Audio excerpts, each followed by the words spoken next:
ఏలియా ఏదేదో ఆలోచిస్తున్నాడు. యెజబెల్ వచ్చి ఒక వార్నింగ్ ఇచ్చింది. గమనించండి, ఆనందించాల్సినటువంటి ఏలియా మనసులో భయాన్ని పెట్టేసుకున్నాడు. మనసులో చాలా ఆలోచనలు వచ్చేసాయి. ఇప్పుడు అయ్యో 450 మందిని చంపేశాను, యెజబెల్ వచ్చి వార్నింగ్ ఇచ్చింది, నేను ఒక్కడనే ఉన్నాను, నాకు సపోర్ట్ ఇచ్చేవాళ్ళు ఎవడో లేడు. మనసులో ఈ ఆలోచనలన్నీ వచ్చేసాయి. ఏలియాకి ఆనందించడం పక్కన పెట్టేశాడు. బద్రీ వృక్షం కింద కూర్చున్నాడట. గమనించండి, ఈ బద్రీ వృక్షం అంతగా నీడనిచ్చే పెద్ద చెట్టు కాదు, అంత నీడిచ్చే చెట్టు కాదు. అక్కడికి వెళ్ళాడు ఈయన. నీడుంటే ఏంటి, లేకపోతే ఏంటి? ఈయన ఉద్దేశం ఏంటంటే చచ్చిపోవడానికి రెడీ అయిపోయాడు. నీడ కూడా అక్కడ నీళ్లు దొరకవు. గమనించండి, నీడ లేదు, నీడ లేదు, నీళ్లు లేవు, ఆహారం లేనే లేదు. అలా పడుకుని బద్రీ వృక్షం కింద పడుకుని ఏడుస్తున్నాడు. నాయనా, ఇక నేను అయిపోయినట్టే. గొప్ప విజయాన్ని దేవుడిచ్చాడండి. కానీ ఏలియా అనేది సాతానుగాడు ఆనందించనివ్వకుండా చేసేస్తున్నాడు. అలాంటి టైంలో దేవుడు దేవదూతని పంపించాడు. దేవునికి స్తోత్రం. అలాంటి టైంలో దేవుడు దేవదూతని పంపించాడు. ఏలియా దగ్గరికి దేవదూత వచ్చింది. పడుకుని ఏడుస్తున్న ఏలియాని తట్టి లేపి ఒక మాట చెప్పింది. ఏంటో తెలుసా? చదువుతారా మాట? అతడు బద్రీ వృక్షము కింద పరుండి నిద్రించుచుండగా ఒక దేవదూత వచ్చి అతనిని ముట్టి, నీవు లేచి భోజనము చేయి. దేవునికి స్తోత్రం. ఆ కింద వచనాలన్నీ మీకు అర్థమయ్యేలా చెప్పడం కొంచెం కష్టం, కానీ ఇప్పుడు దేవదూత వచ్చి ఏలియాని తట్టి లేపి 3 విషయాలు, ఒక 3 మాటలు చెప్తుంది మనకు అర్థమయ్యే భాషలో. ఏంటో తెలుసా? ఏ మనిషివయ్యా ఏలియా నువ్వు? ఎంత విజయాన్ని ఇచ్చా నీకు? ఏ ప్రవక్తకి ఇంత గొప్పతనం లేదు, నీకిచ్చా ఈ గొప్పతనం. సంతోషించాల్సిన నువ్వు ఇక్కడ పడుకుని ఏడుస్తావా? ఏం మనిషివయ్యా నువ్వు? ఎందుకు బాధపడతావయ్యా? తిండి లేకుండా ఎంతకాలం ఇలా పడుకుంటావు? నీళ్లు లేకుండా ఎంతకాలం ఇలా పడుకుంటావు? నీడ లేకుండా ఈ బద్రీ వృక్షం కింద పడుకుని ఎంతకాలం ఏడుస్తావు? సాతానుగాడు చేసిన పనంతటిని పక్కన పెట్టాయి. ఆడి మాట ఎందుకు వింటావు? నా మాట నువ్వు వినాలి. దేవునికి స్తోత్రం. దేవదూత ద్వారా దేవుడు మాట్లాడిస్తున్నాడు 3 మాటలు. ఏంటో తెలుసా? మీరు కూడా చెప్పాలి ఇప్పుడు ఆ మాటలు. ఏంటో తెలుసా? లేచి తిను. ఏంటది? లేచి తిను, ఆనందించు. ఏంటది? లేచి తిను, ఆనందించు. దేవునికి స్తోత్రం. ఆనందించాలయ్యా బాబు, నువ్వు గొప్ప విజయాన్ని నేను నీకు ఇచ్చా. నువ్వు గొప్పోడువయ్యా ఏలియా. లెగో, లేచి తిను, ఆనందించు. దేవునికి స్తోత్రం. నువ్వు ఆనందిస్తే ఇంకా గొప్ప కార్యాలు చేస్తావు. నాయనా, ఎలా లేగమంటావు నాయనా? ఎలా తినమంటావు నాయనా? గమనించండి. మరి యెజబెల్ సంగతి నేను చూసుకుంటా, నువ్వు లేచి తిని ఆనందించు. దేవునికి స్తోత్రం. నాయన 450 మంది ప్రవక్తల్ని నేనే చంపించేశా, అవన్నీ నేను చూసుకుంటా, నువ్వు లేచి తిని ఆనందించు. నాయన మరి వార్నింగ్ ఇచ్చిందిగా, నువ్వు లేచి తిను, అవన్నీ నేను చూసుకుంటా. లేచి తిను, ఆనందించు. నాయన యెహోవా నీ పేరు మీద ఉన్నటువంటి ప్రవక్తల్లో నేను ఒక్కడే ఉన్నానుగా, అవన్నీ నేను చూసుకుంటా, నీకెందుకు? నువ్వు లేచి తిని ఆనందించు. దేవునికి స్తోత్రం.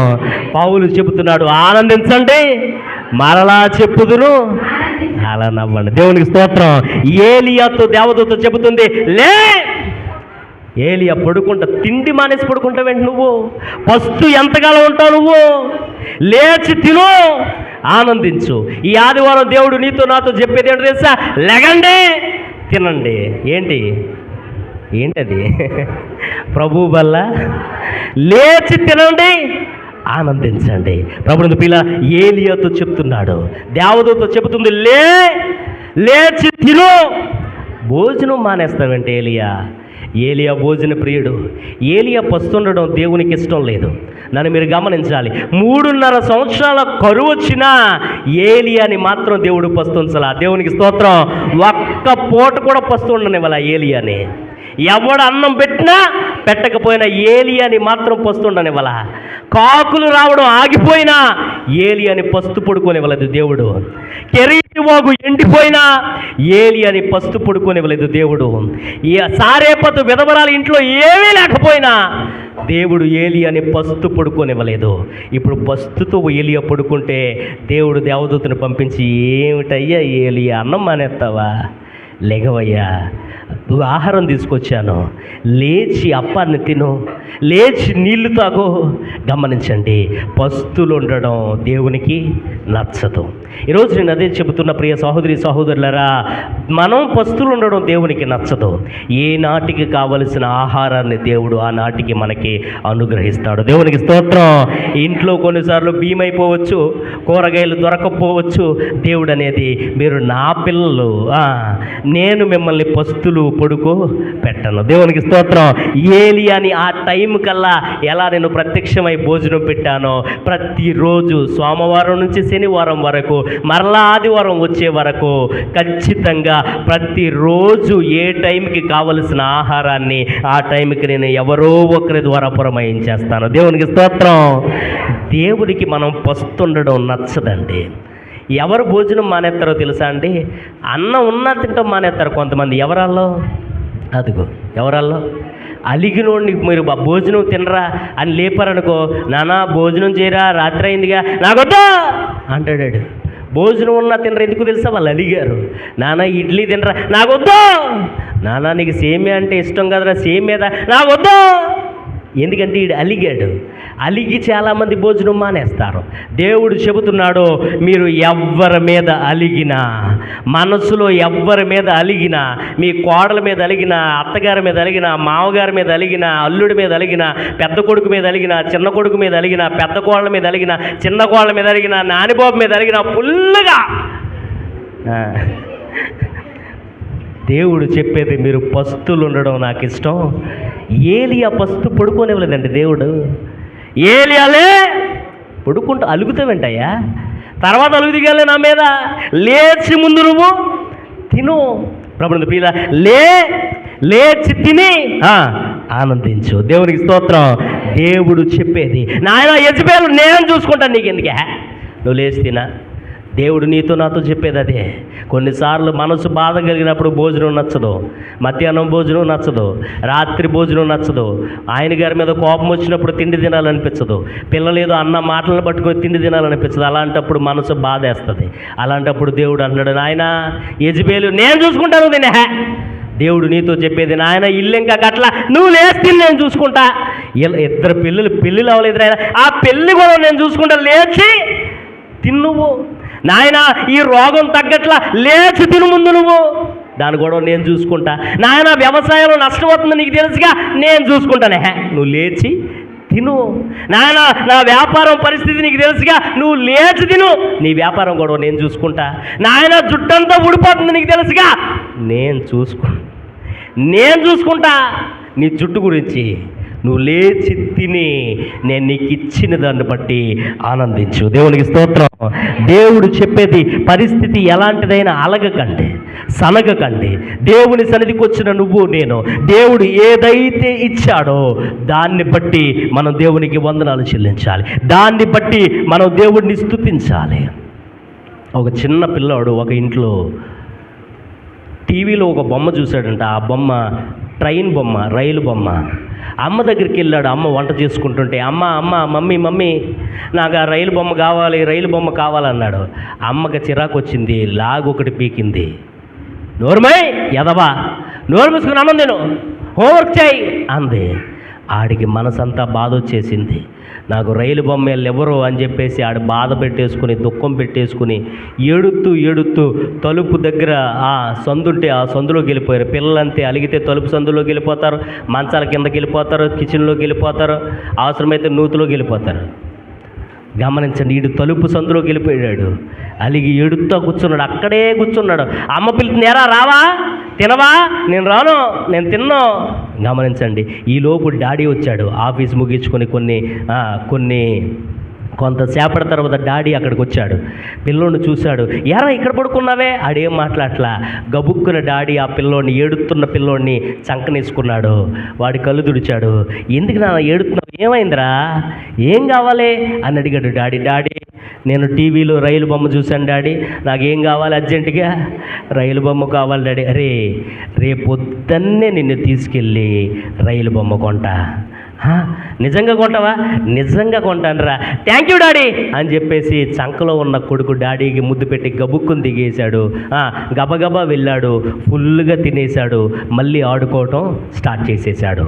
గమనించండి, ఇదంతా విన్నారుగా. ఇప్పుడు మీరు చెప్పాలి, వాడి రైలు బొమ్మ ఆడికి వచ్చేసిందా? అవసరం తీరిపోయిందా? ఇంకా తీరలా. కానీ వాడి నమ్మకం ఏంటో తెలుసా? లేచాడు, 3 మాటలు చెప్పండి అమ్మ. లేచాడు, తిన్నాడు, ఆడుకుంటున్నాడు కాదు, ఆనందిస్తున్నాడు. దేవునికి స్తోత్రం.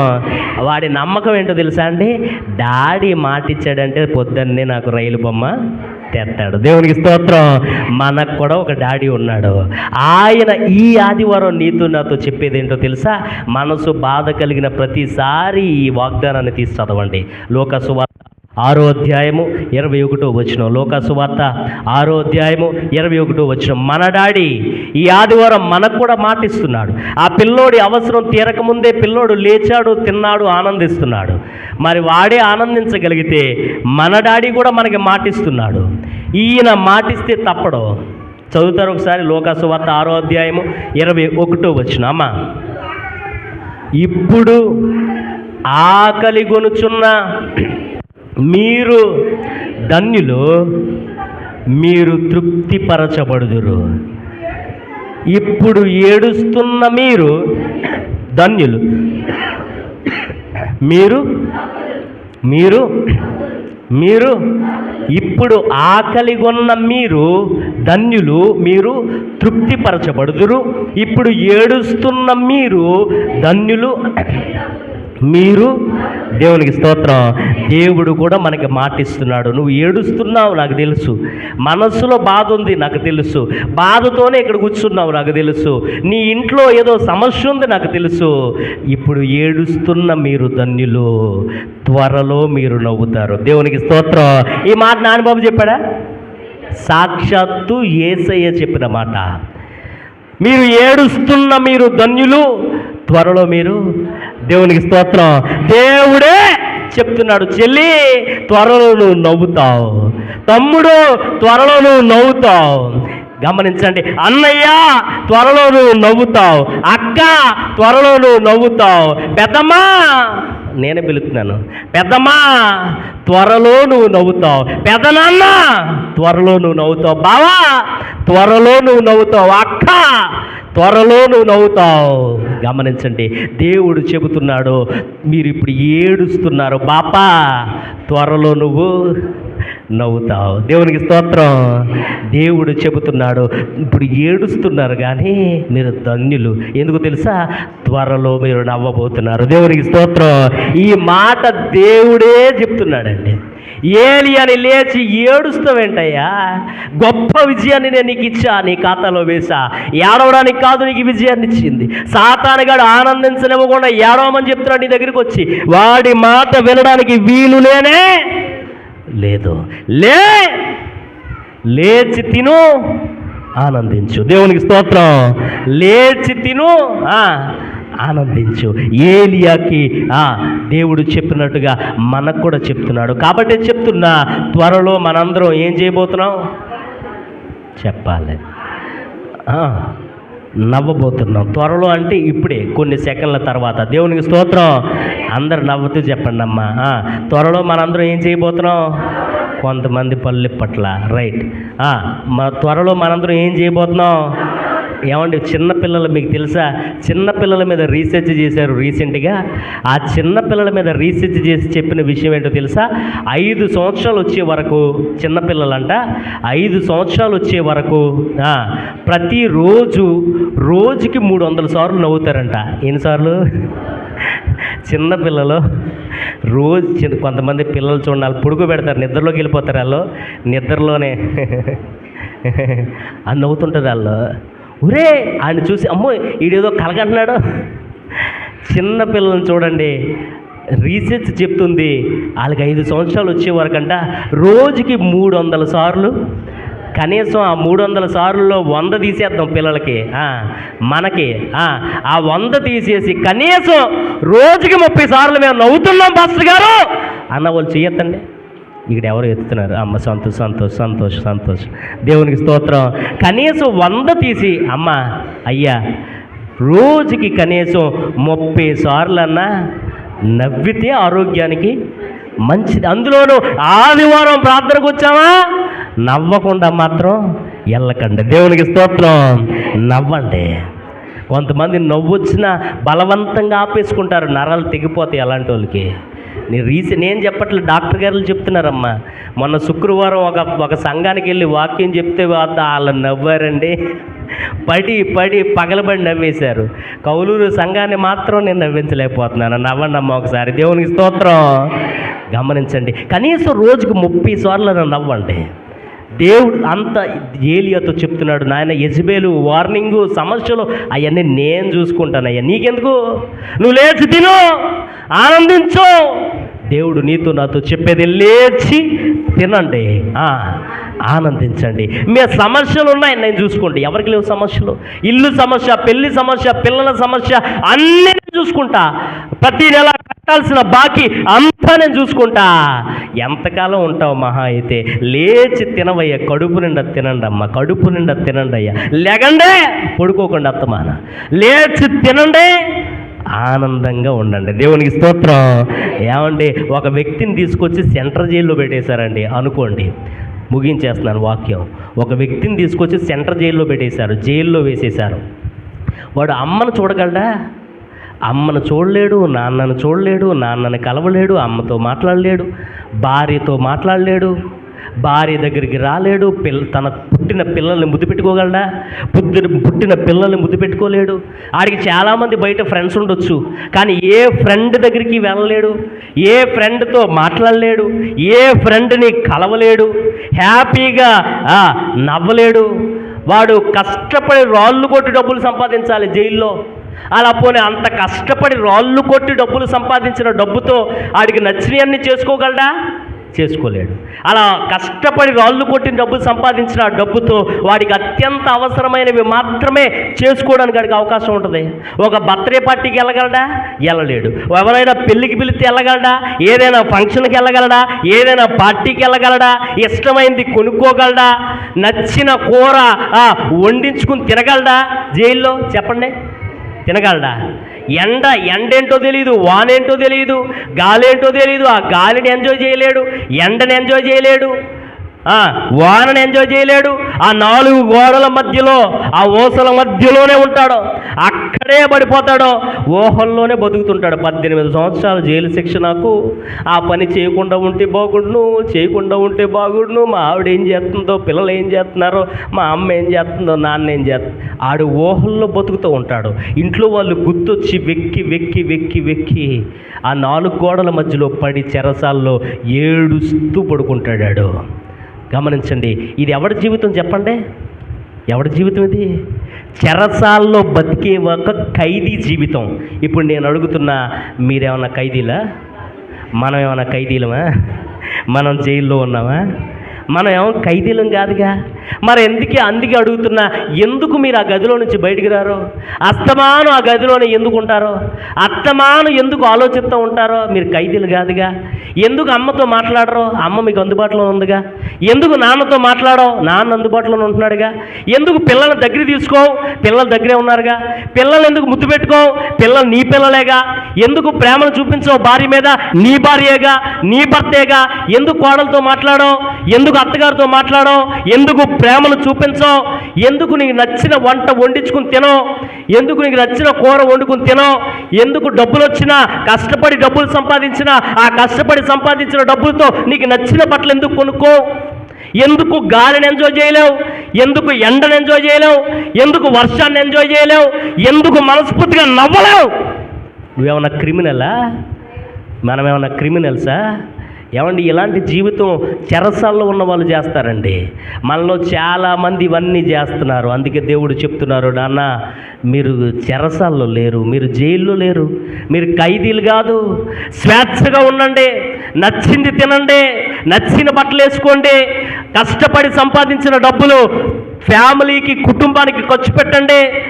అస్తమాన పిల్లలకే దాచి దాచి దాచి చిరిగిపోయిన బట్టలు ఎంతకాలం వేసుకుంటారు మీరు? ఉన్నంతకాలం సంతోషంగా ఉండండి, నచ్చినట్టుగా జీవించండి, సంఘంతో కలిసి సంతోషించండి, కుటుంబ సభ్యులతో కలిసి సంతోషించండి, హాయిగా నవ్వండి. దేవునికి స్తోత్రం. అసలు ఎందుకు నువ్వు నవ్వు? ఎందుకు నువ్వు నవ్వవు? నువ్వేమన్నా క్రిమినల్లా? నువ్వేమన్నా ఖైదీయా? దేవుడు అడుగుతున్నాడు, లేచి, మీరు చెప్పట్లా అన్నమాట, లేచి తినండి, చెప్పాలి,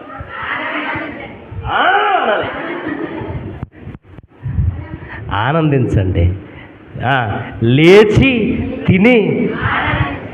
అప్పుడు వీళ్ళరా ఏలియాతో చెప్తున్నాడు, లేగే, ఎవరికి లేవు కష్టాలు, లేగో ఫస్ట్ ఆదివారం కూడా ఎడుతావు, ఎవరికి లేవు ఇంట్లో గొడవలు, ఎవరికి లేవు అప్పులు, ఎవరికి లేవు రోగాలు, అవన్నీ నేను చూసుకుంటా, నువ్వు లేచి కూర వండుకున్నారా, తినండి, లేచి తినండి, ఆనందించండి. దేవునికి స్తోత్రం. ఎందుకు తెలుసా? మీరు ఆనందిస్తే ఇంకా గొప్ప పరిచర్య చేస్తారు. దేవునికి స్తోత్రం.